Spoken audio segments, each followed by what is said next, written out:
ఇప్పుడే మనకు మరొక బ్రేకింగ్ న్యూస్ అయితే రావడం జరిగింది. రైతులకు అదిరిపోయే శుభవార్త. పీఎం కిసాన్‌కి సంబంధించి కేంద్ర ప్రభుత్వం ప్రతిపాదనలో మరొక అప్డేట్ అయితే వచ్చింది. సో 6,000ను 10,000కు చేసేందుకు రాష్ట్రాలు అన్ని రాష్ట్రాలు కూడా పట్టుబడుతూ ఉన్నాయన్నమాట. సో అన్ని రాష్ట్రాలు కూడా పీఎం కిసాన్ పథకానికి సంబంధించి ఎప్పటి నుంచో పెంపు అయితే చేయాలని చెప్పేసి కోరుతున్నాయన్నమాట. ఈ నేపథ్యంలో కేంద్ర ప్రభుత్వం కూడా ప్రతిపాదన అయితే చేయడం జరిగిందనమాట. పీఎం కిసాన్ సమ్మాన్ నిధి 10,000కు పెంచాలి. లోక్సభలో నామా నాగేశ్వరరావు డిమాండ్. తెలంగాణలో కేసీఆర్ ముఖ్యమంత్రిగా ఉన్నప్పుడు, ఏపీలో సీఎం జగన్ ముఖ్యమంత్రిగా ఉన్నప్పుడు ఎప్పుడు చూసినా కూడా ఇక్కడ రైతులకు మంచి చేస్తూ వస్తున్నారని తెలుగు రాష్ట్రాలు రెండు కూడా.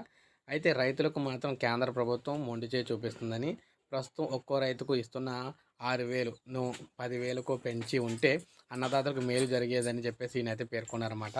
ఈ మేరకు ప్రధాన నిర్ణయం తీసుకోవాలని కూడా కోరారు. ముఖ్యంగా చూసుకుంటే లోక్సభలో రాష్ట్రపతి ప్రసంగం ధన్యవాదాల సందర్భంలో ఈయనైతే తెలిపారనమాట. మొత్తంగా చూసుకుంటే రైతులకు సంబంధించి ఏపీ విభజన సమయంలో రెండు రాష్ట్రాలకు ఇస్తా అన్న డిమాండ్ అంటే ఏదైతే విభజన ఉన్నాయో అవి కూడా కంప్లీట్ అయితే పూర్తి అవ్వలేదన్నారు.